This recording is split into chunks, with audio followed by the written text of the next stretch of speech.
Masechet Psachim daf Lamed Aleph, on va commencer par Lamed Amoud Bet, au bas de la page, la Mishnah.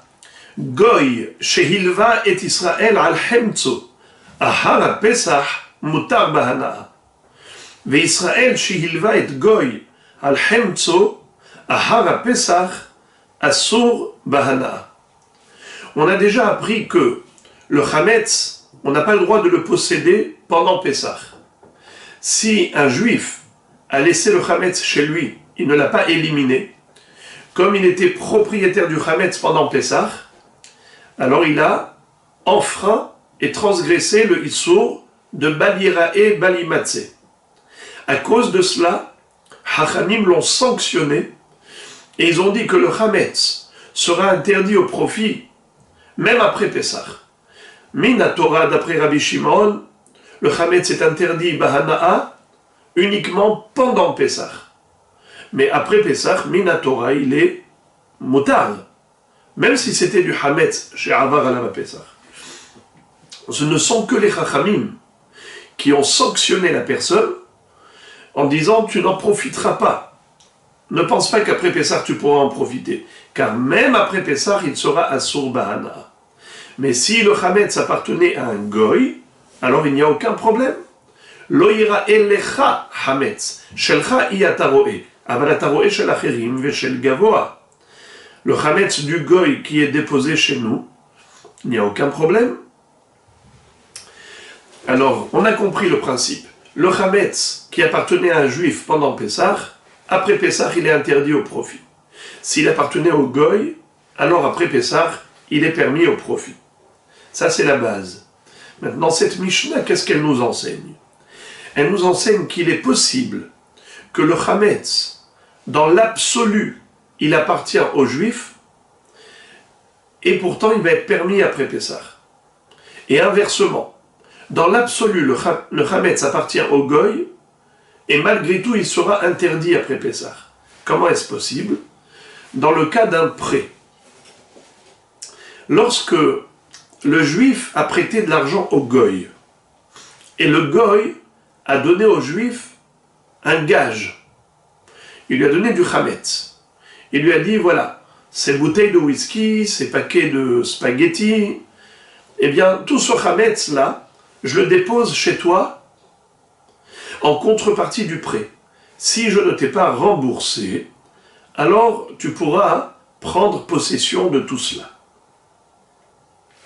Étant donné que le gage, le chametz, était posé chez le juif, alors c'est comme si le juif était propriétaire de ce chametz déjà. Étant donné que il se trouvait chez le juif en tant que mashkon, c'est comme si le juif était propriétaire. Et donc il est en infraction.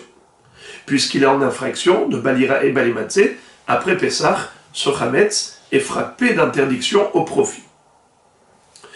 Maintenant, le contraire.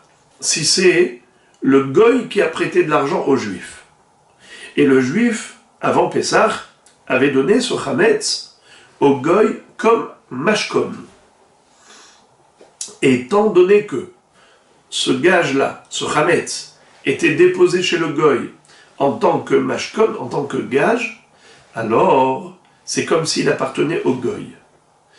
Par conséquent, après Pessah, il sera permis au profit, puisque le juif n'était pas propriétaire de ce chametz pendant Pessah, puisqu'il avait déjà donné comme gage au goy. Alors relisons la Mishnah. Goy, shehilva et Israël al hemtzo. Un goy qui a prêté de l'argent aux juifs en contrepartie d'un gage qui était le chametz qui lui a donné avant Pessah. Alors, ahara Pesach mutar bahana. Puisque le chametz, en tant que gage, était déposé chez le goy, après Pessah, même si le juif va venir, va payer, va rembourser sa dette, il va donner de l'argent, et il va récupérer le gage, étant donné que pendant Pessah, ce gage était chez le goy, c'est comme si c'était le chametz du goy. Après Pessah, permis au profit. Aval Israël shehilva et goy al hemtso. Mais si c'était le contraire, c'est le Israël qui a prêté au goy de l'argent en contrepartie du chametz en tant que gage. Donc le chametz était dans la propriété du juif pendant Pessah. Alors, Ahara Pessah Asurban. Après Pessah, le chametz sera interdit au profit.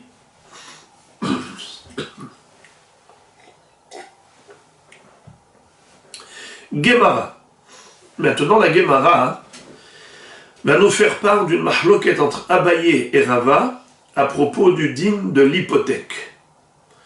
Itmar, Baal Hov. Abaye Amar, le mafreya ou gove.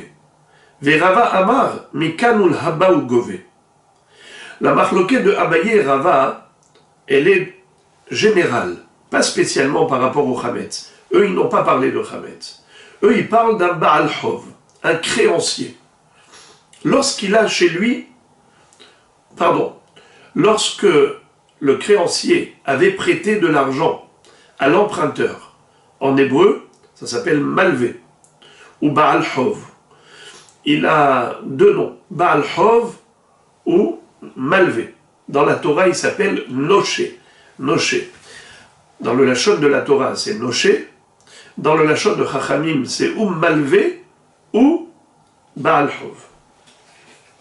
Alors, le créancier, quand il prête de l'argent, les biens immobiliers de l'emprunteur sont automatiquement hypothéqués, assujettis au remboursement. Quel est le din, quel est le statut de ces biens qui sont chez l'emprunteur, mais soumis au remboursement pour le prêteur? Ça veut dire que le créancier, il a un droit de prélèvement de ses biens immobiliers au cas où l'emprunteur n'a pas remboursé. Ça s'appelle shi'boud. Shi'boud, hypothèque. Alors, la question fondamentale qui s'est posée et qui est débattue entre Abaye et Rava est de savoir quel est le statut de ce pouvoir-là. Lorsque le créancier a le pouvoir de prélever des biens qui sont assujettis, qui sont automatiquement, de manière tacite et automatique, hypothéqués, quel est leur statut? Est-ce qu'ils ont un statut d'être appartenant à leur ancien propriétaire, au lové, à l'emprunteur? Ce n'est que s'il n'a pas remboursé qu'on va lui prendre. On va saisir ses biens au profit du créancier. Ou bien c'est le contraire. Le créancier est déjà considéré propriétaire. Seulement, l'emprunteur a un droit de rachat. Il peut être podé. Il peut aller payer, c'est-à-dire rembourser sa dette, et c'est comme s'il était en train de racheter l'hypothèque. Qu'est-ce que ça va changer? On va voir tout de suite. Alors d'abord, comment s'expriment Abaye et Rava?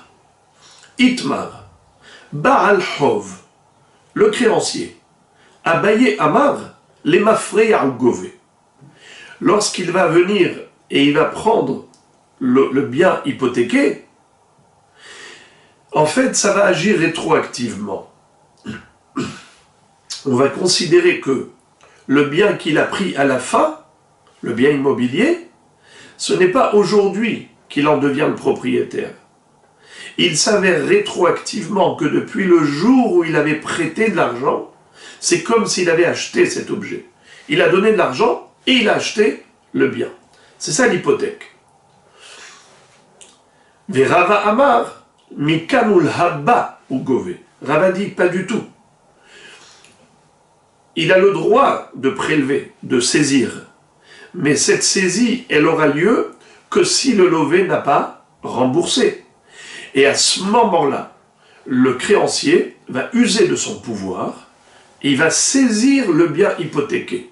Mais à partir de quel moment il deviendra le propriétaire de ce bien immobilier qu'à partir du jour où il va le saisir en tant que remboursement de son prêt. Pour se rappeler, Rava Mikanul Habba. Abaye dit les Mafreya, Ugove, Rava dit les Habba, Ugove.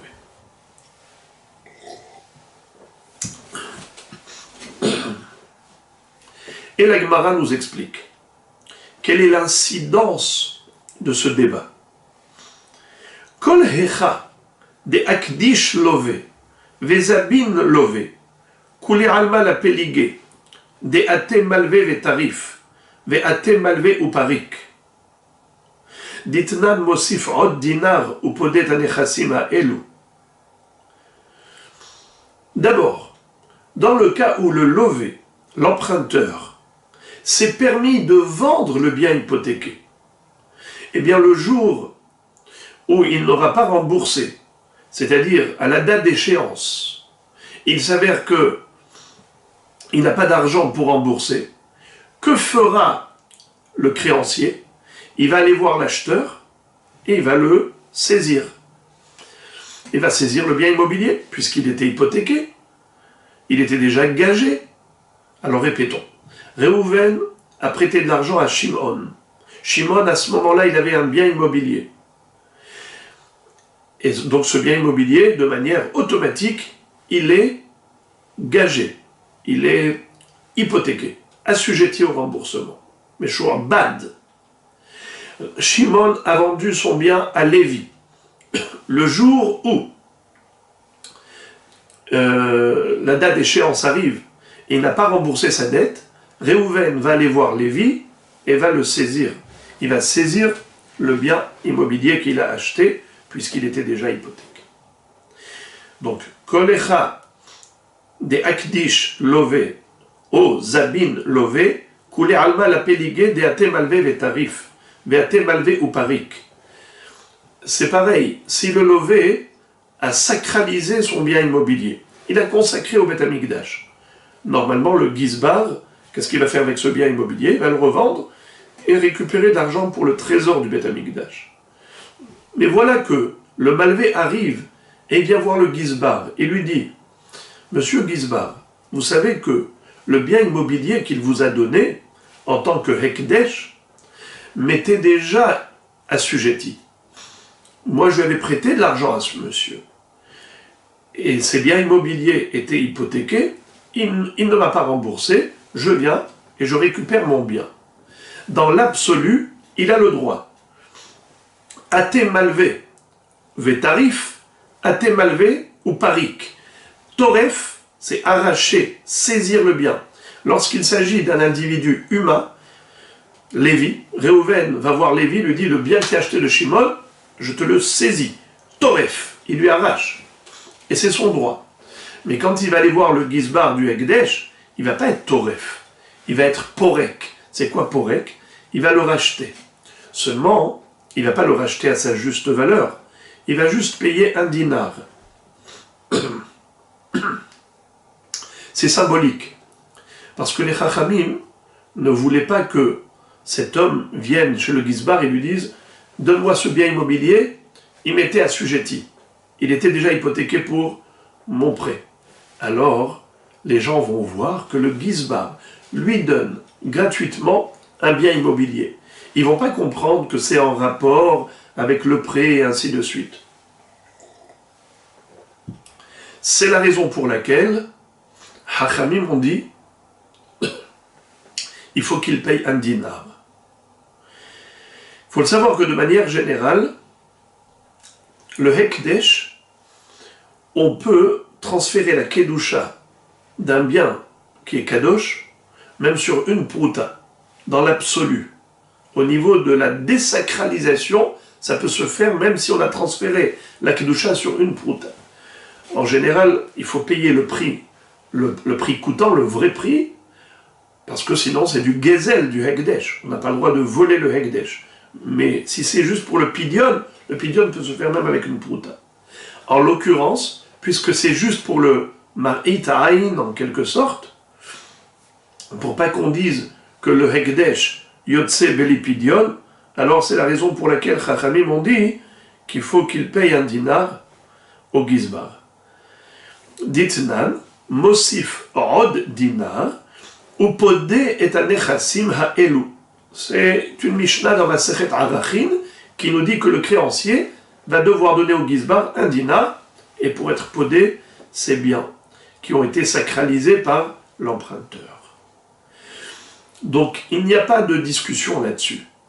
Pas de mahloquet de Abaye et Rava. C'est sûr que le lové n'a pas le pouvoir de consacrer au Beth Amikdash quelque chose qui est déjà hypothéqué. Et Rashi nous cite le pasuk Vechi yakdish ish et beto kodesh ma beto birshuto afkol birshuto. Quand est-ce qu'on peut être magdish? Que quelque chose qui est à nous est dans notre réchoute. On est dans le pouvoir, on a le pouvoir d'exploitation qui est parfait. On n'a aucune restriction. On a le plein pouvoir sur notre objet.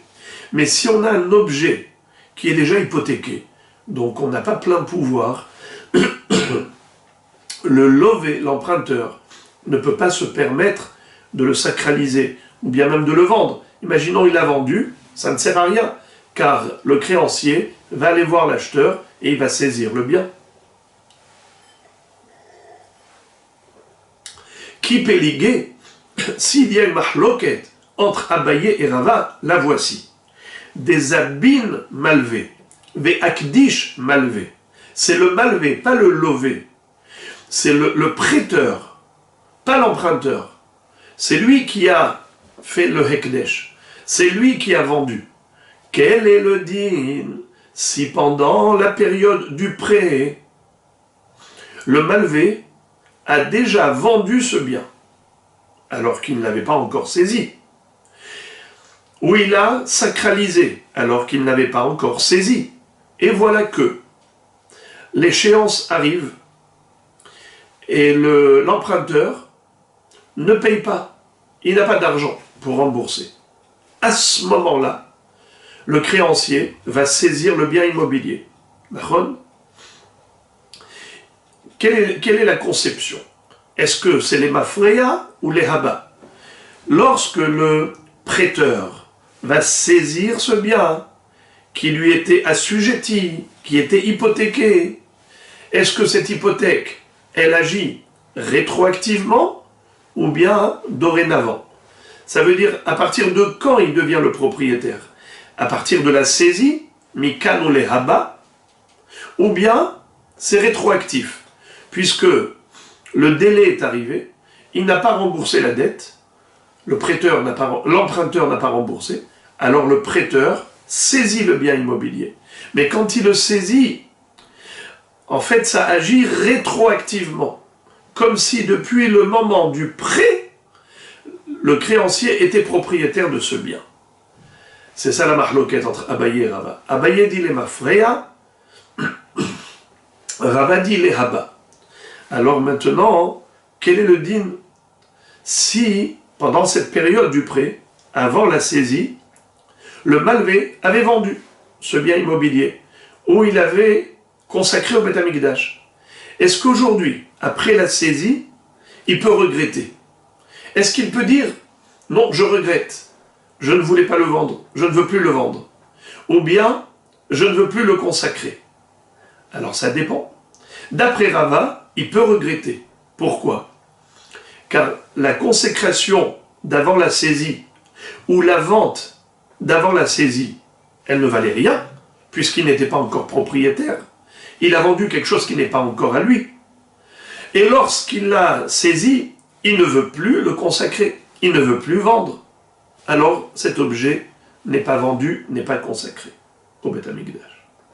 Mais d'après Abaye qui dit que lorsqu'il va le saisir, c'est une saisie rétroactive.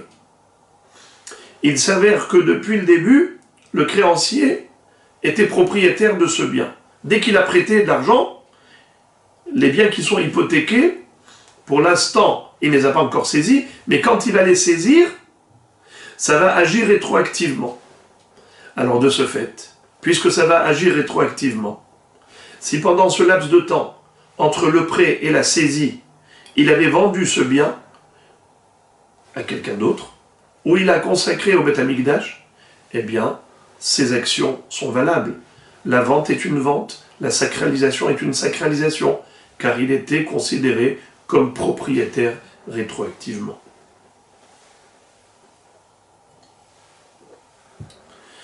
Alors je lis ça dans le texte.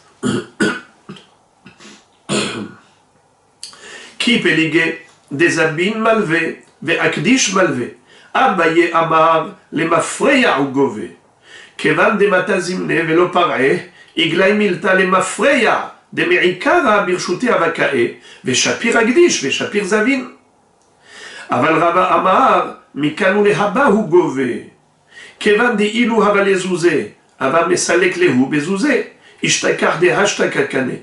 Je n'ai pas traduit, alors je vais le faire rapidement.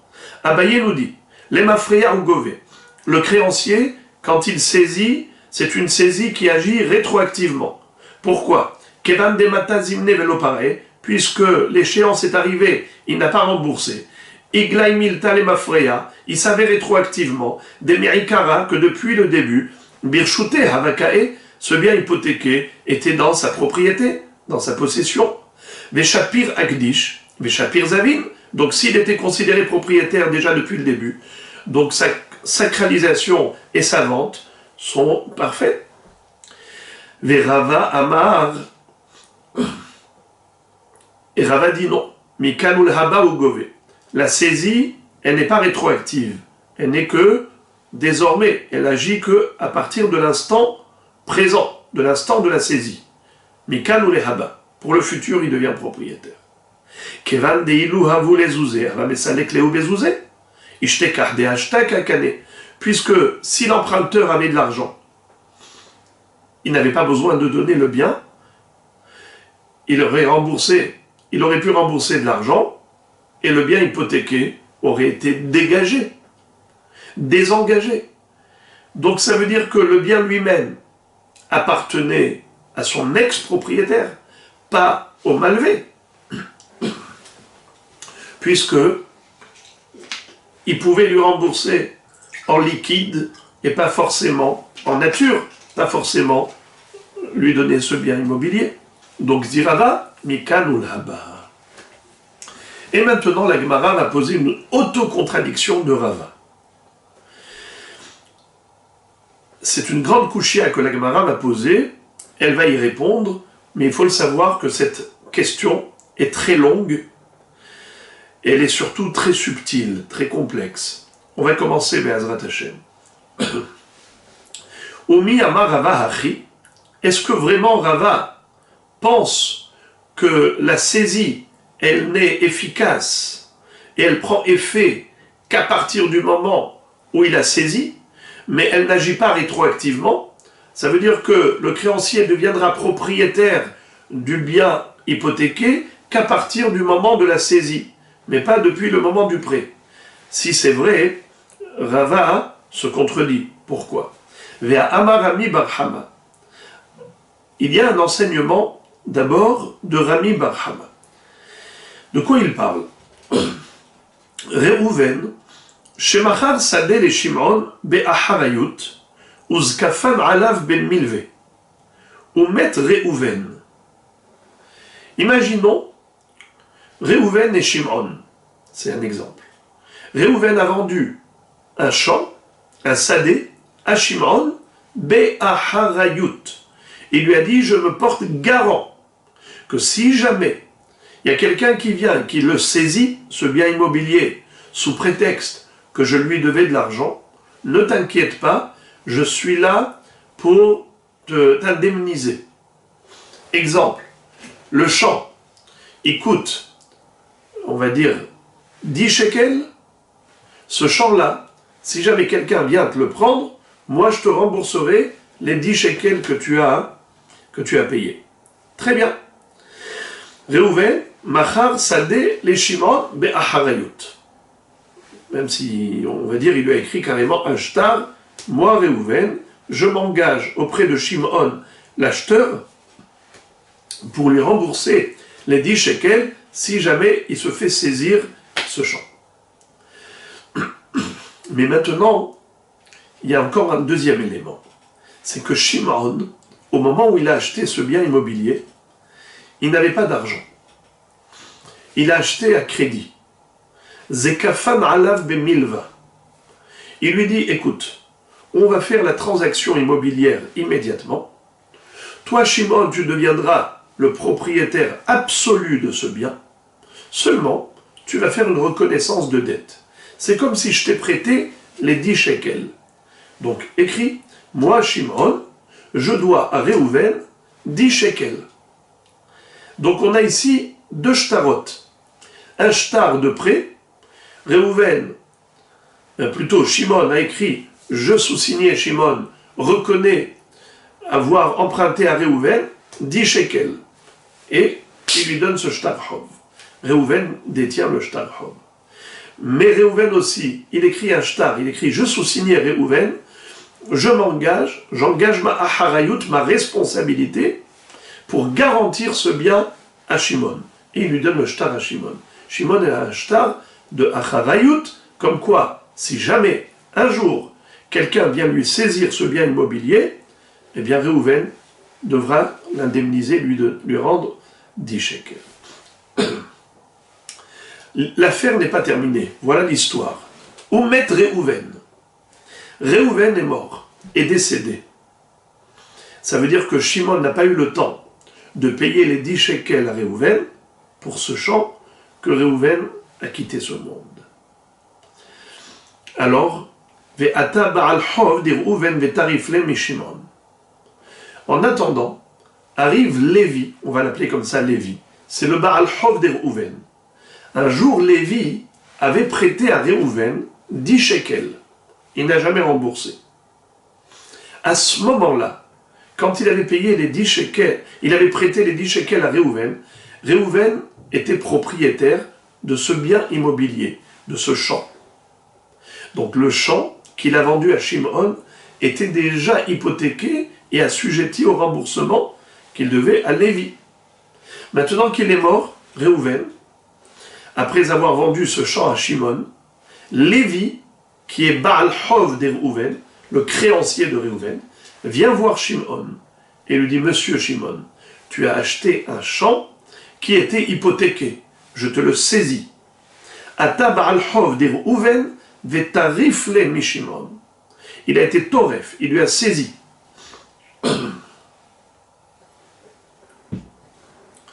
Ensuite, Ve'ata Shimon ou Païse Bezouzé. Après que Lévi a récupéré son champ, que Réhouven lui devait, qu'il avait hypothéqué, Shimon est revenu voir Lévi et lui dit, écoute, ce champ t'appartient. C'est indéniable. Mais je te demande un service. Vends-le-moi. Et Shimon paye encore 10 shekels à Lévi pour acheter ce champ. Lévi lui a vendu. Très bien. Lévi a été d'accord de revendre ce champ. On va dire, Shimon l'a acheté pour la deuxième fois. La première fois, il avait acheté de Réhouven. La deuxième fois, il a acheté ce même champ de Lévi. Ok. L'histoire n'est pas terminée. Les Yetomim arrivent avec un shtar. Les Yetomim, les orphelins, les enfants de Réhouven qui est mort, viennent voir Shimon et ils lui présentent un acte de prêt, une reconnaissance de dette de Shimon envers Réhouven. Comme quoi Shimon avait acheté ce champ, et donc c'est vrai qu'il est devenu le propriétaire, mais comme il n'avait pas payé, Réhouven lui a dit, prends ton temps, jusqu'à telle date, tu me payes. Eux, ils arrivent avec ce shtar, et lui disent, Monsieur Shimon, rembourse-nous les 10 shekels. Tu t'étais engagé envers notre père. Alors maintenant, eux, ce sont les ayants droit, ce sont les héritiers, donc ils ont droit de réclamer cette dette. Alors la Gemara nous dit, Dinahu, le din est que, en effet, à tout béné Réhouven, viendront les enfants de Réhouven, ils ont le droit, mais amrele les Shimon, ils vont dire à Shimon, Anan, nous, metaltele, Shavak Avun Gabach, ou Metaltele Deyatme, les Baal Hov Lo Mishtabede. Qu'est-ce que ça veut dire? On avait dit qu'au début de l'histoire, il y avait un double engagement. Un engagement de Réhouven envers Shimon et Shimon envers Réhouven. Shimon doit à Réhouven le prix du champ, mais Réhouven s'était engagé envers Shimon par rapport à la Harayut. Il lui avait dit, je te donne ma garantie, que si jamais un jour, Lévi ou n'importe qui viendrait saisir ce bien immobilier, moi je m'engage personnellement à te rembourser, à t'indemniser. Alors, maintenant qu'est-ce qui s'est passé? C'est que Réhouven est décédé. Qu'est-ce qu'il a laissé à ses enfants? Il leur a laissé le droit de réclamer la dette. Shimon devait 10 shekels à Réhouven.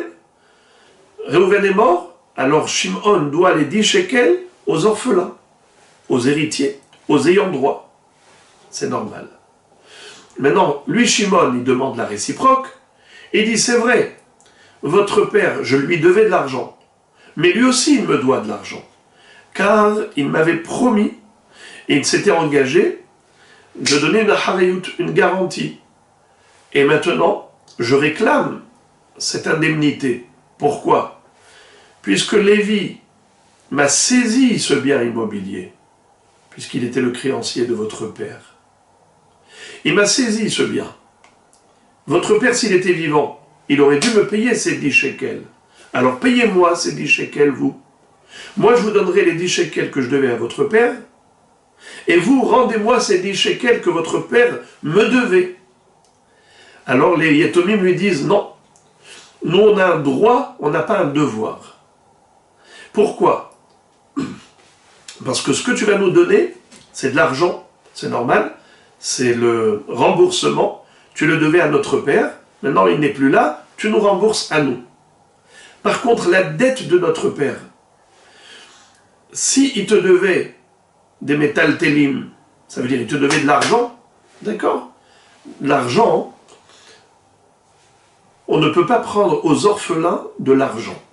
On peut prendre aux orphelins que des biens immobiliers, mais ils n'en ont pas.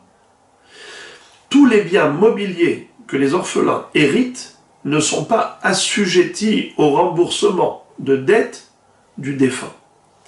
Lorsque la personne qui est décédée avait des dettes, s'il a des biens immobiliers et que ces biens immobiliers ont été hérités par les orphelins, alors en effet, le créancier vient et prend des orphelins ces biens immobiliers.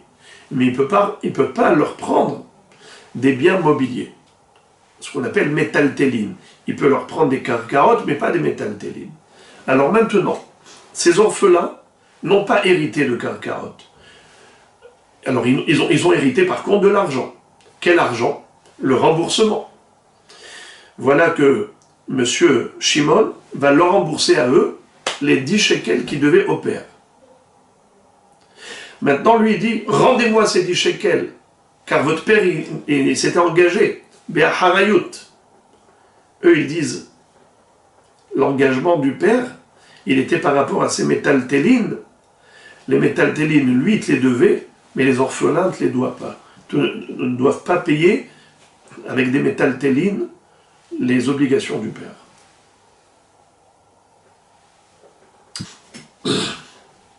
Jusqu'ici, c'est Rami Bar Hama. Mais Rava a rajouté quelque chose de très beau.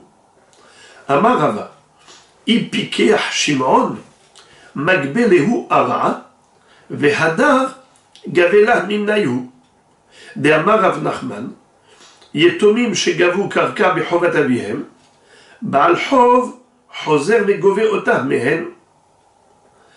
Rava dit, si ce Shimon Epikeach est intelligent, c'est-à-dire qu'il connaît les halachot, c'est un savant, il connaît les lois juridiques de la Torah, eh bien, il peut piéger les orphelins et leur faire payer les 10 shekels. Comment? Au lieu de leur payer en espèces, en liquide, les 10 shekels qu'ils devaient au père, qu'ils leur disent, moi je n'ai pas d'argent, voilà je vous donne le terrain. Combien je devais à votre père? Le prix du terrain? Voilà, je vous rends le terrain lui-même. Alors maintenant, qu'est-ce qui va se passer? Quand il va leur rendre le terrain, il pourra leur réclamer maintenant la réciproque. Il va leur dire, messieurs, maintenant que je vous ai donné le terrain, combien il coûte ce terrain? 10 shekels. Vous savez que ce terrain-là, il m'a été saisi par Lévi. Et j'ai dû payer à Lévi 10 shekels pour le récupérer. Votre père, s'il était vivant, Réhouven, s'il était là, il aurait dû payer les 10 shekels à Shimon. Quand Lévi avait saisi Shimon, Réhouven aurait dû payer à Shimon les 10 shekels. Maintenant, qui n'est plus là, les Yetomim, c'est vrai que s'ils n'avaient que des biens mobiliers, ils n'étaient pas Chayavim. Mais si ils ont maintenant un bien immobilier, alors il faut qu'ils payent. Le Baal Chov, c'est qui le Baal Chov maintenant? C'est Shimon, qui est considéré comme créancier de Réhouven. Comment? Écoutez ça. Shimon, quand il avait demandé à Réhouven de se porter garant, prendre la harayut, de donner une garantie. Cette garantie, c'était un engagement même écrit de la part de Réhouven. Et Réhouven, à ce moment-là, est-ce qu'il avait un bien immobilier à gager, à engager par rapport à cette obligation, par rapport à cet engagement? Je m'engage à payer quelque chose. Si j'ai un bien immobilier, ce bien immobilier, c'est l'hypothèque pour cet engagement. Réhouven, au moment où il avait dit à Shimon, écoute, si jamais on te saisit ce bien, eh bien, en effet, je te rembourserai, je t'indemniserai. Est-ce que Réhouven, à ce moment-là, il avait un bien immobilier? Non, il avait vendu. Mais en réalité, bien qu'il ait vendu, il avait encore un droit sur ce terrain. Pourquoi? Car, comme quand il a donné ce terrain à Shimon, Shimon ne l'avait pas encore payé. Shimon s'était engagé de payer les 10 shekels, le prix d'achat de ce terrain. Il lui a dit, voilà, je te signe un engagement, une reconnaissance de dette. Voilà, tiens le shtar, tu m'as prêté 10 shekels. Mais étant donné que si Shimon ne payait pas ces 10 shekels à une date d'échéance, qu'est-ce qu'aurait fait Réhouven s'il était vivant? Eh bien, il aurait récupéré le terrain. Il aurait saisi le terrain. Il lui dit, puisque tu ne m'as pas remboursé mes 10 shekels, je te saisis le terrain. Comment ça s'appelle ce droit de saisie? Ça s'appelle une hypothèque. Donc le bien immobilier qui était dans la main de Shimon était en fait hypothéqué en faveur de Réhouven si Shimon ne payait pas les 10 shekels du prix d'achat. Puisque ce bien était hypothéqué en faveur de Réhouven, c'est comme si il était dans la propriété de Réhouven. Et s'il était dans la propriété de Réhouven, quand Réhouven est mort, les orphelins ont hérité un bien immobilier, c'est-à-dire ils ont hérité l'hypothèque. Ils ont hérité le droit d'hypothèque qui reposait sur ce bien immobilier qui était gagé en faveur de Réhouven.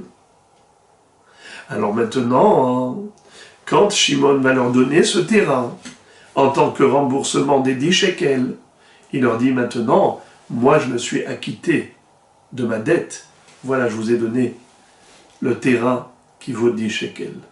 Mais maintenant, à vous d'assumer le devoir de votre père. Car votre père m'avait signé une aharayut, un devoir de garantie. N'est-ce pas? Il m'avait signé une garantie. Cette garantie-là, elle repose sur ce terrain. C'est-à-dire que votre père, il avait un devoir, et il vous a laissé ce terrain qui était en fait hypothéqué par rapport à cela. Donc vous me devez ce terrain. Rendez-moi le terrain. Donc il va jouer à l'aller et retour. D'abord, il leur donne le terrain pour s'acquitter du remboursement vis-à-vis de Réhouven. Et ensuite, il leur réclame le terrain pour que eux assument le devoir de leur père qui s'était engagé en disant à Shimon, si tu te fais saisir par Lévi, moi je te rembourserai. Eh bien, en effet, ce devoir de remboursement, il avait sur quoi reposer? Sur le terrain, sur le bien immobilier. Donc ils doivent lui rendre le terrain. Ou le terrain ou de l'argent. De Amar Rav Nachman, comme Rav Nachman avait dit, Yetomim shegavu karka bechovat avihem, des orphelins qui ont saisi un bien immobilier de quiconque qui devait de l'argent à leur père, Baal Hov, Choser vegove otamehem. Le Baal Hov, il a le droit de venir, le créancier du père qui est mort, il peut venir et leur saisir ce bien immobilier. Alors maintenant, regardez comment la Gemara va faire une déduction d'une ingéniosité et d'une subtilité extraordinaire pour poser la contradiction de Rava, l'autocontradiction de Rava. Regardez comment c'est beau. Je vais le dire comme ça déjà en des termes très simples, et après, on voit ça dans les mots.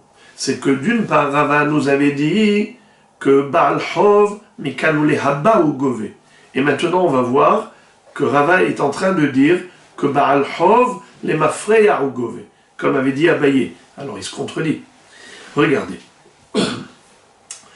I amart bishlama les Mafreya ou Gove. Amtu lehachi hoser begove otamehen. De keman de gavu mehaim de avu hondami. Ela yamart mikanul haba ou Gove. Amay hoser begove otamehen. Ahave keman des avin yatme nirse dami. Ve ilu kane yatme nirse. Mikan ishtabede le Baal Hov. Question. Comment Shimon peut dire aux Yetomim, voilà, je vous ai rendu le karka, maintenant à vous de me rendre le karka. Moi je vous l'ai rendu parce que je devais une dette à votre père. Mais votre père aussi avait envers moi une obligation, la aharayut. Puisque Lévi m'a saisi le bien immobilier, alors maintenant je vous réclame, au nom de votre père, je vous réclame ce bien immobilier, qui m'était assujetti depuis le début, depuis le vivant de votre père. Donc on est obligé de dire que quand il leur a donné le terrain à eux, ils sont les ayants droit du père. C'est comme si le père était vivant et qu'on lui avait donné ce champ. Et ce champ lui appartenait depuis le début. Donc maintenant, eux, ils l'ont hérité. Ils l'ont hérité avec toutes les obligations qui reposent sur ce terrain. L'obligation vis-à-vis de Shimon. Donc ils doivent lui rendre le terrain à Shimon. Mais si tu me dis que Baal Hov, c'est pas les Mafreya ou Gove, il ne devient pas propriétaire rétroactif. Un Baal Hov, quand il saisit un bien immobilier, c'est pas rétroactif. C'est Mikan ou les Haba. C'est à partir du moment de la saisie. Alors ici, les Yetomim ont saisi ce bien immobilier. À partir de ce moment-là, ils sont devenus les propriétaires. Donc ce n'est qu'à partir de ce moment-là qu'ils sont devenus propriétaires de ce terrain. Alors pourquoi est-ce qu'ils ont besoin de lui rendre à Shimon, sous prétexte que sur ce terrain repose l'hypothèque du père? Ma pitom! Eux, ils ont acheté maintenant un terrain. Parce que maintenant, ils ont saisi. Puisque maintenant, ils ont saisi Shimon. Comme ils ont saisi Shimon par rapport à ce bien immobilier, mais c'est une saisie qui agit que dès l'instant présent, d'après Rava. Alors pourquoi Shimon peut à nouveau récupérer ce bien en retour, sous prétexte que Réhouven lui devait de l'argent? Réhouven lui devait de l'argent, mais ce bien immobilier n'a rien à voir avec cet argent. Eux, ils ont acheté un bien immobilier. Des Yetomim qui vont et qui achètent n'importe où un bien immobilier. Est-ce que, parce qu'ils ont acheté un bien immobilier, il faut qu'ils remboursent les dettes du père? Aucun rapport. Ce n'est que s'ils avaient hérité du père un bien immobilier hypothéqué, c'est là qu'ils doivent assumer l'hypothèque. Mais là, ce n'est pas le cas. Là, c'est comme si ils avaient acheté un bien nouveau, un bien immobilier nouveau, sur lequel ne repose aucune hypothèque, aucun assujettissement, aucun gage. Et la Vandaï, si on dit que malgré tout, si Rava a dit que malgré tout, ils doivent rendre le terrain à Shimon, c'est qu'il faut dire que leur saisie, elle agit rétroactivement, comme si c'était le père qui était vivant, qui avait récupéré ce bien. Et quand il récupère ce bien, automatiquement, il doit assumer ça à Harayut. Il doit aussi assumer ce qu'il avait promis, puisque Shimon s'est fait spolier par Lévi, il s'est fait saisir, eh bien Réhouven était chayav de payer. C'était chayav de payer. Ça repose sur le bien immobilier. Il y a une hypothèque. Et donc cette hypothèque-là, elle agira, en effet, même vis-à-vis des Yetomim. Alors c'est une contradiction. Est-ce que Rava pense que l'hypothèque, elle agit rétroactivement, c'est-à-dire la saisie par rapport à un bien hypothéqué, ça agit rétroactivement, les Mafreya, ou bien les Haba. Ici, machma que c'est les Mafreya, alors que plus haut on avait vu qu'il s'opposait à Abaye. Abaye disait les Mafreya ou Gové, et Rava disait les Haba ou Gové. Alors comment résoudre cette contradiction? Alors la Gemara répond qu'en effet, ici, en réalité, Behemet, Rava, ce qu'il pense, que c'est Mikan ou les Haba ou Gové. Ce n'est pas rétroactif. Simplement, Sha'ane Hatam de Amar Lehu, qui écrit de Mishta'badna le Avuchon, Mishta'badna nami le Baal Hov de Avuchon mi de Rabbi Natan. De Tanya Rabbi Natan Omer, Minayin la Noshe bechavero mane, v'chavero b'chavero, שמוציאים מזה לזה ונותנים, שמוציאים מזה ונותנים לזה, תלמוד לומר ונתן לאשר אשם לו. La réponse de la Gemara est que Behemet, Rava en général, il pense que toute saisie, elle ne prend effet qu'à partir du moment présent. Dès qu'il y a eu saisie, c'est là que le créancier devient propriétaire du bien immobilier. Ce n'est pas rétroactif. Mais là, c'est spécial. Ici, on parle de Shirbouda des Rabbi Natan. Qu'est-ce que c'est que Shirbouda des Rabbi Natan? C'est 1, 2, 3. Réhouven, Shimon, Lévi. Réhouven doit de l'argent à Shimon. Shimon doit de l'argent à Lévi. Alors Lévi peut venir voir directement Réhouven et il lui dit, monsieur, tu dois de l'argent à Shimon. Shimon me doit de l'argent. Moi, tu me rembourses à moi. Et c'est vrai que Réhouven doit rembourser à Lévi plutôt que de rembourser à Shimon, et ensuite Shimon à Lévi. On l'apprend du Passouk, Venatan la Asher Hacham Lo. Là-bas, ça parle de celui qui a été Nishba al-Sheker, un voleur, et qui, en plus, a juré à tort, il a prêté un faux serment, il doit apporter un korban Hacham Gezelot, alors il doit payer Keren, Homesh ve Hacham. Alors la Torah nous dit que il devra déjà payer le Venatan la Asher Hachamlo, il doit payer le Keren, ensuite le Chomesh, Chamishito Yosef Allah, et après ça il apportera un Korban Gezelot. Mais qu'est-ce qu'on voit de là-bas? Venatan la Asher Hachamlo. Il doit donner à qui? Au propriétaire du Keren. C'est qui le propriétaire du Keren? C'est le troisième. 1, 2, 3. 1 doit de l'argent à 2. 2 doit de l'argent à 3. Alors le 1, il doit à 3 par ricochet. Quel rapport avec nous? Figurez-vous que ici, le 1, 2, 3, ce n'est pas 1, 2, 3, Réhouven, Shimon, Lévi, c'est Réhouven, Shimon, Shimon, Réhouven. On s'explique. On avait dit qu'il y avait eu une obligation et un engagement réciproque. Réhouven avait vendu le champ à Shimon. Shimon n'a pas payé. Il a acheté à crédit. Donc il a écrit, il a signé une reconnaissance de dette, un acte de prêt. La transaction immobilière, elle était parfaite et conclue, marché conclu. Par contre, il lui doit de l'argent. D'accord. Mais Réhouven aussi a signé un engagement envers Shimon que si jamais il se fait saisir, il est là pour assumer les indemnités. Très bien. Alors maintenant, qui doit à qui?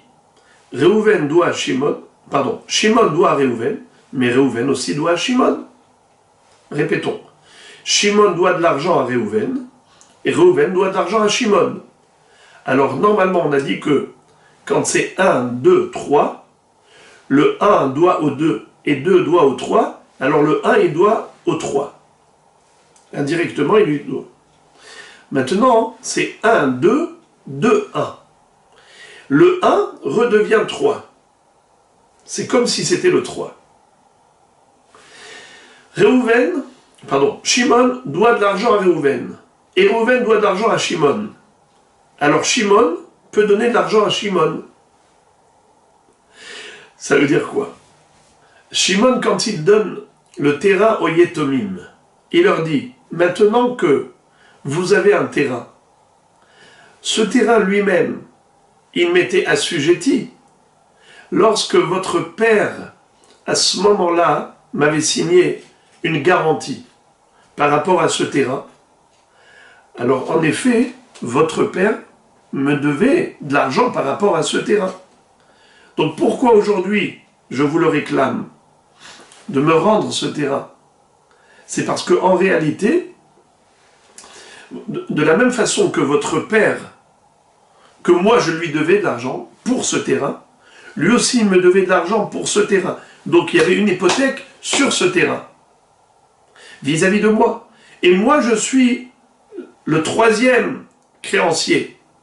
Et donc je viens vous saisir, parce que je suis le créancier qui vient réclamer aux orphelins ce qu'ils ont réussi eux-mêmes à récupérer.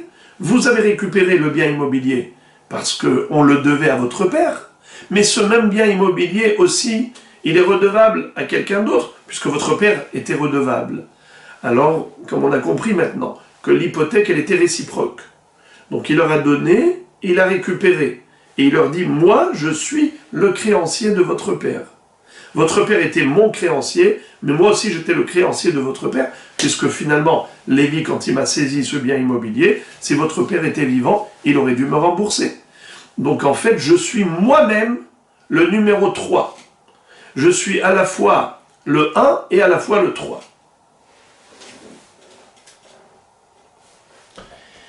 C'est un peu compliqué, un peu subtil, mais voilà, il faut y réfléchir et peut-être étudier le Rashi sur texte pour mieux comprendre. Voilà, Baruch Hashem, on a terminé la partie difficile. Et maintenant, la Gemara revient à la fameuse marloquette entre Abaye et Rava. Est-ce que la saisie, quand elle a lieu, elle agit rétroactivement, ou bien à partir du moment de la saisie? Tnan, on a appris dans notre Mishnah à nous. Goy shehilva et Israël al hemtso, ahara pesach mutar bahana. On avait vu que si le Goy avait prêté de l'argent au Israël en contrepartie d'un gage qui était Hametz, ce Hametz là, après Pessah, il est permis au profit. Pourquoi il est permis au profit? La Gemara comprend que pour l'instant, moi j'ai anticipé. Je vous ai dit qu'il s'agissait d'un Hametz qui était donné au Goy comme gage. Mais pour l'instant, la Gemara ne comprend pas ainsi. La Gemara comprend que c'était une hypothèque, pas un gage. Un gage, ça veut dire que ça a déjà été confié entre les mains du créancier. En disant, si je ne te paye pas, tu gardes le gage. Mais une hypothèque, c'est que l'objet est déposé chez l'emprunteur, chez le lové. Seulement, s'il n'a pas de quoi rembourser, alors le créancier va venir et il va saisir. La Gemara, pour l'instant, quand elle va poser la question, c'est qu'elle suppose qu'on parle non pas d'un gage, mais d'une hypothèque. Alors la question est la suivante. pourquoi le Chametz, après Pessah, est permis au profit. Le Goy a prêté de l'argent aux Juifs en contrepartie d'une hypothèque Chametz. Ce Chametz après Pessah est permis au profit comme s'il appartenait au Goy.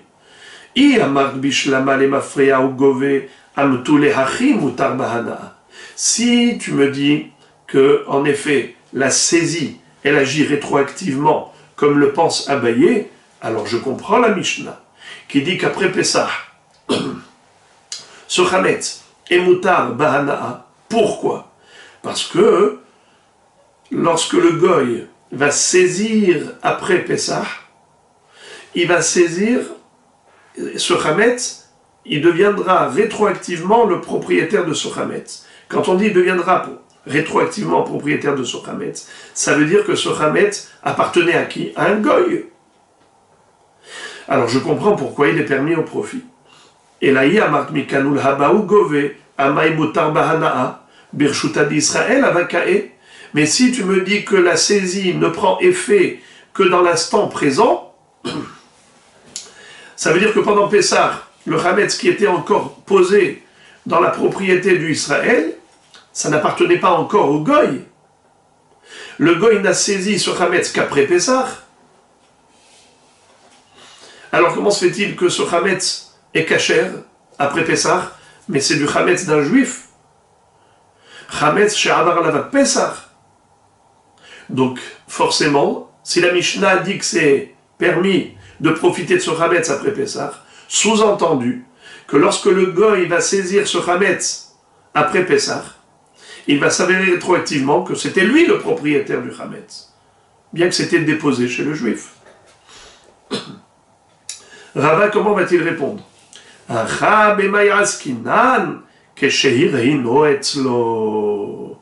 Ici, on ne parle pas du tout d'une hypothèque. On parle d'un gage. Ça veut dire que déjà avant Pessah, le Israël avait donné ce Chametz au Goy. Il lui a dit, garde-le chez toi. Si jamais je ne te rembourse pas après Pessah, eh bien tu le prendras. Puisque c'était un gage, alors en effet, c'est considéré comme étant la propriété du Goy. Ce Chametz appartenait au Goy.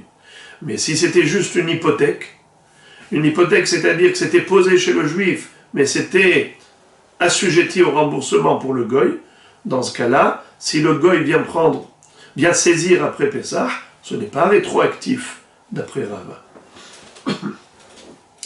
Et la Gemara maintenant propose de faire correspondre la Machloket Amoraïm, Abaye et Rava, à savoir est-ce que la saisie agit rétroactivement ou à partir du moment de la saisie, avec une Machloket Tanaïm.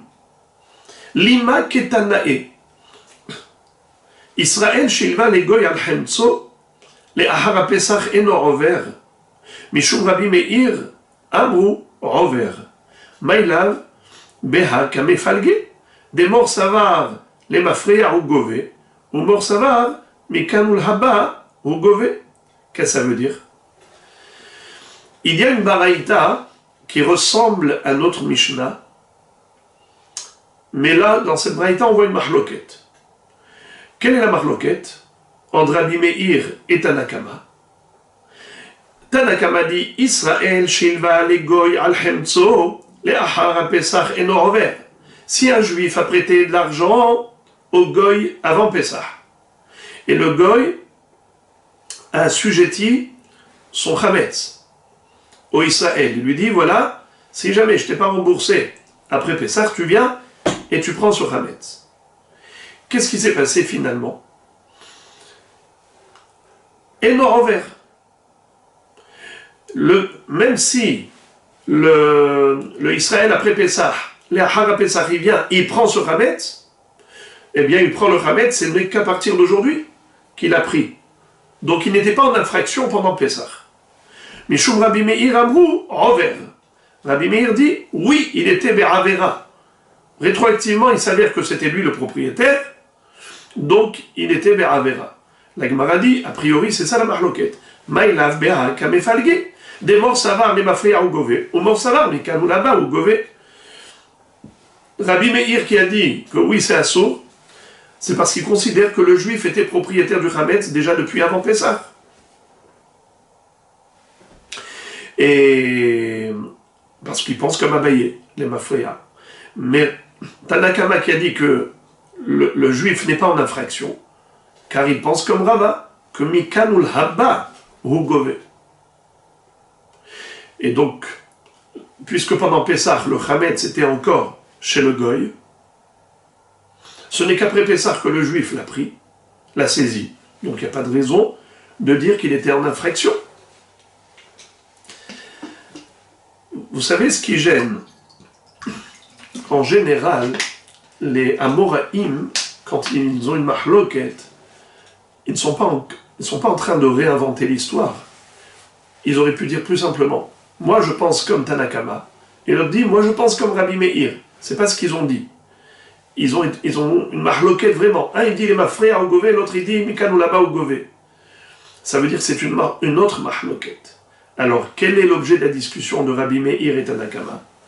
La Gemara dit Vétis Bera, penses-tu vraiment que Rabbi Meir et Tanakama ils parlent de ça?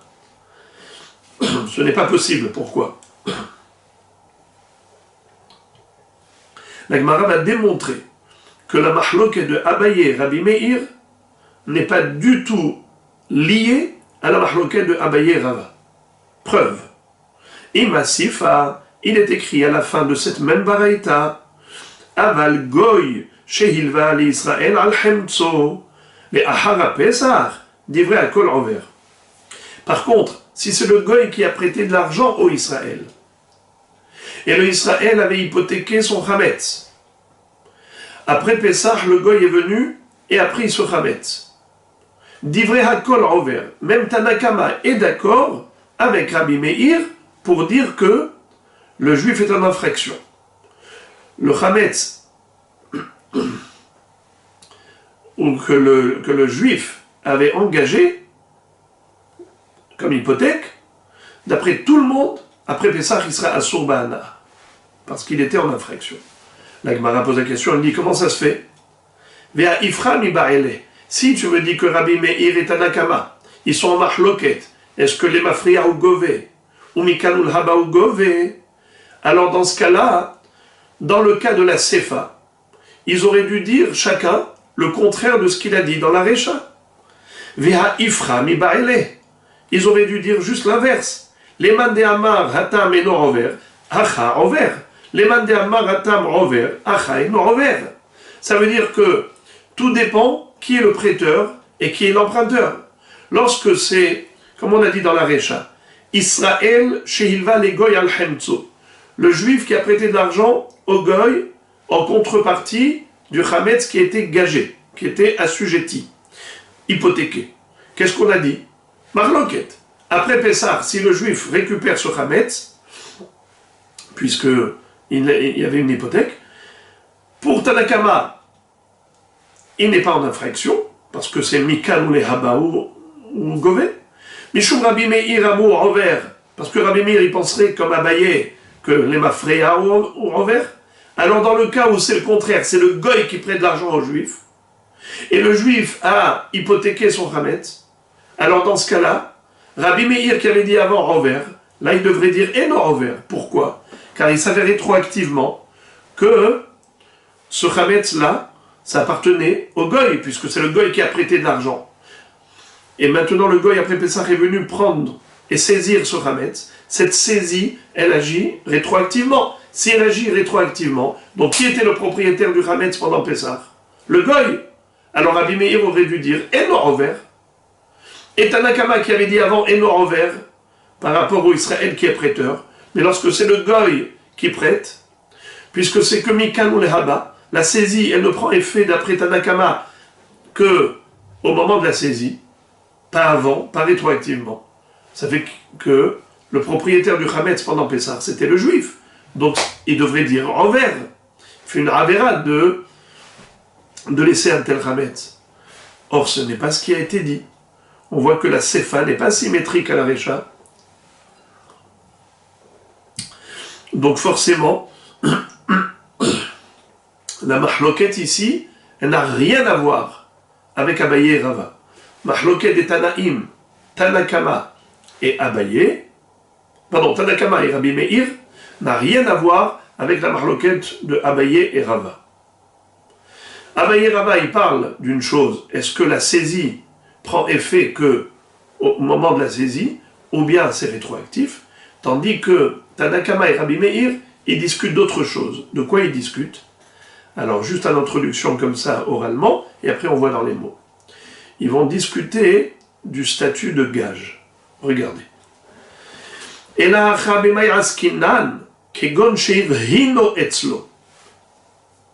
Ici, on parle non pas d'une hypothèque, mais d'un mashkon, d'un gage. On a déjà dit que hypothèque, c'est que l'objet est encore chez son propriétaire, chez l'emprunteur, seulement il est assujetti au remboursement, il est hypothéqué. Mais un gage, c'est que l'emprunteur a déjà donné ce gage et l'a déposé chez le créancier. Il lui dit, si je ne t'ai pas remboursé d'ici là, tu prendras ce gage. Mais il est déjà déposé chez le créancier.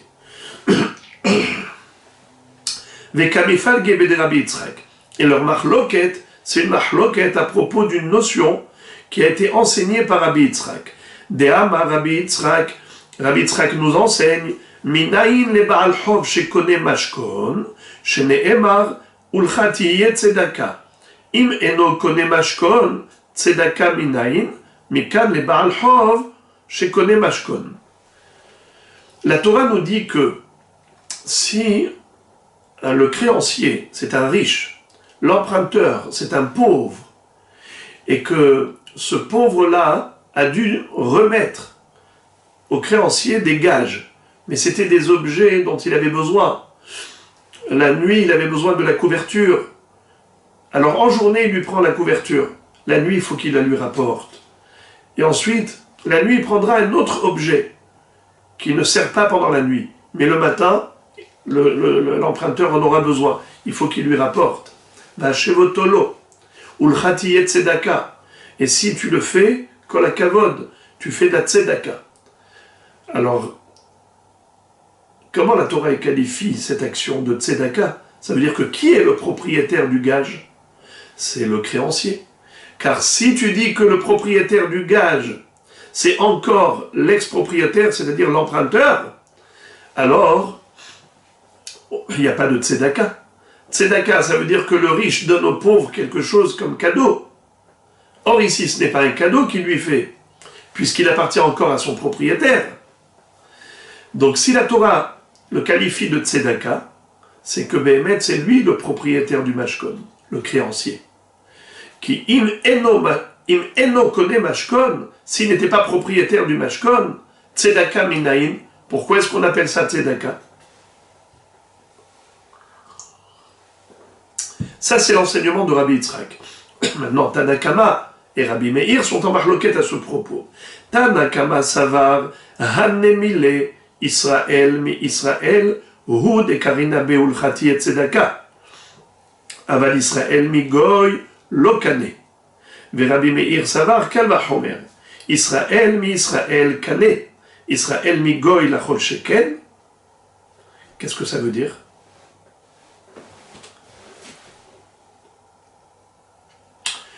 Lorsque la Torah nous dit « Ulchati et tzedaka », la tzedaka, c'est quelque chose qu'un juif fait à un autre juif.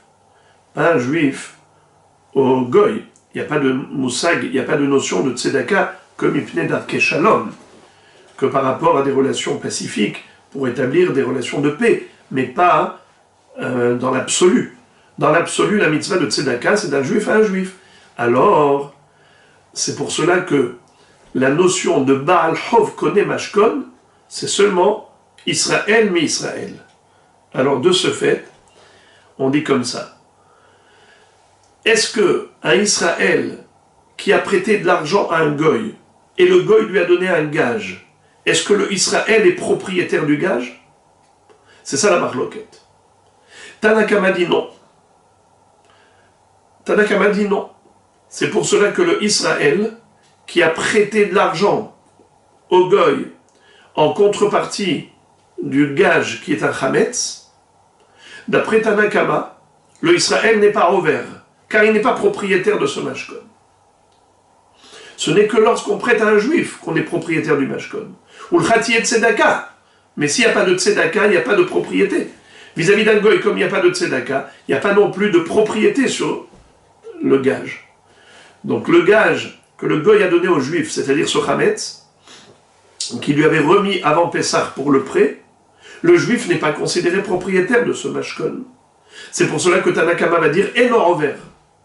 Mais Rabbi Meir dit Kalva Homer. Si déjà, d'un juif à un juif, on est propriétaire du gage, à plus forte raison que le mashkon d'un goy appartient au juif. Si déjà le gage d'un juif appartient au juif, qui est créancier, Kalva Homer, le mashkon du goy, appartient au juif qui est créancier. C'est pour cela qu'il dit envers. Aval goy sheilva et Israël al hemtso ahara pesach divrei akol envers hatam vadai goy me Israël lokane.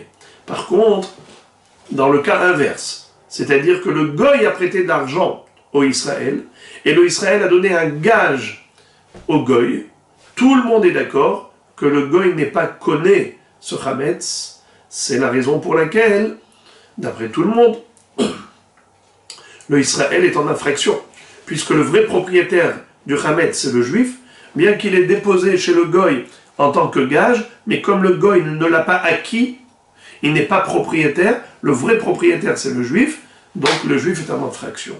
C'est pour cela qu'ils ont dit, dans la Sefa, d'ivrei hakol envers. Et maintenant, la Gemara adresse une objection à cette réponse, c'est-à-dire une réfutation. Tnaan goy sheilva Israël al hemtso ahara pesach mutar bahana'a nehina midir hino etzlo ha'amart goy mi Israël lokane. La Gemara pose une question bombe, atomique. Dans notre Mishnah, on a appris que si le goy a prêté de l'argent au Israël, en contrepartie du chametz qu'il lui a donné comme gage, et c'est comme ça qu'on avait dit qu'on parle ici de hirhino etzlo. Il lui a donné carrément, il lui a confié le gage. Donc le Israël a donné du chametz au goy en contrepartie du prêt. Il lui a dit, voilà, c'est un gage. Quel est le din après Pessah? Ce chametz est permis. Mutar bahana'a.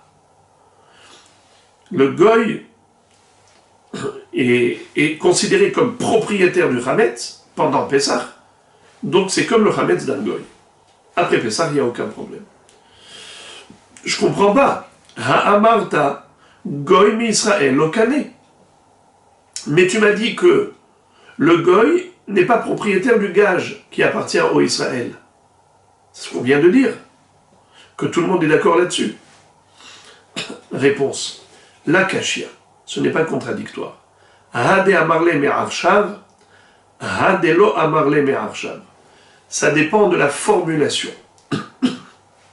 Au moment du prêt, lorsque le goy a donné de l'argent comme prêt au juif, et le juif lui a donné du chametz comme gage, alors si le juif a dit me'arshav, c'est-à-dire si je ne t'ai pas remboursé le prêt après Pessah, eh bien, ce chametz-là, il t'appartient depuis maintenant, depuis avant Pessah. Alors dans ce cas-là, Behemet, si après Pessah il n'a pas remboursé, il savait rétroactivement que le chametz appartenait à qui pendant tout le Pessah? Au goy. Mais s'il ne lui a pas dit me'arshav, alors dans ce cas-là, en effet, c'est qui le propriétaire du chametz? C'est le juif. Car il n'a pas dit me'arshav. Et on a dit que le goy n'acquiert pas le mashkon.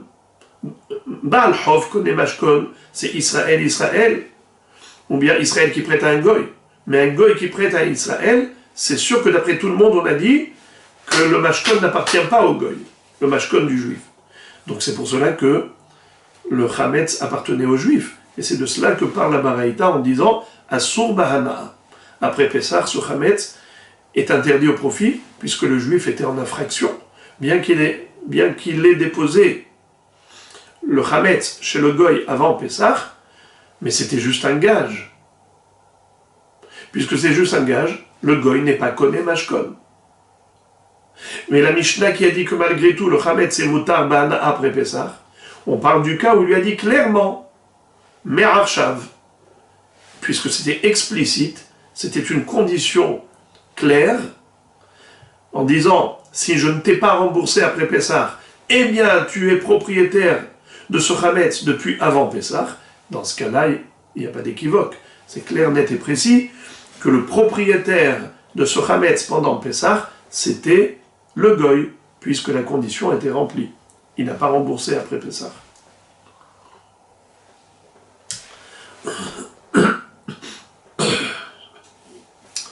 La Gemara cherche une source, une référence. Omina temra de chanele ben hecha de amar me'arshav ou ben hecha de lo amar me'arshav. Et d'où sais-tu? Où est-ce que tu as trouvé une référence par rapport à cette réponse-là? Que tu me dis qu'il y a une différence entre me'arshav ou bien s'il lui a pas dit me'arshav.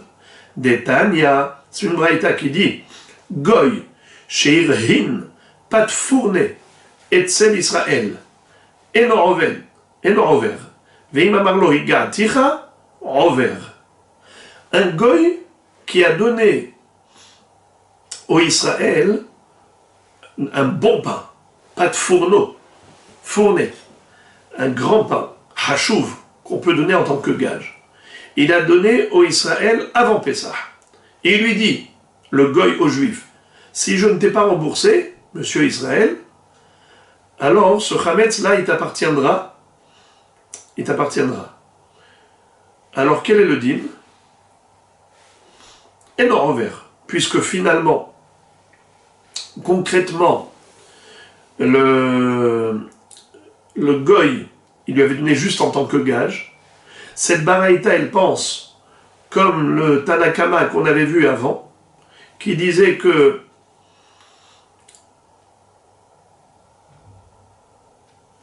le Israël, il est Koné Mashkon seulement, si c'est Israël, mais pas Israël Goy. Ici, c'est qui a prêté? C'est le Israël, il a prêté au Goy. Le Goy lui a donné un Mashkon. Et non envers. Cette baraïta, elle pense, pas comme Rabbi Meir. Elle dit, et non envers. Veima marlo iga tira, envers. Mais si le Goy a dit aux Juifs, écoute-moi bien, si je ne t'ai pas payé après Pessah, eh bien, rétroactivement, Me'arshav, tu es propriétaire du Chametz, ce qu'on appelle Higa Atira, depuis maintenant, je l'ai déjà donné, envers. Maïshna Recha ou Maïshna Sefa, et la Lav Shmamina, Shanehacha, de Amar le Me'arshav, Lecha de Lo Amar le Me'arshav, Shmamina.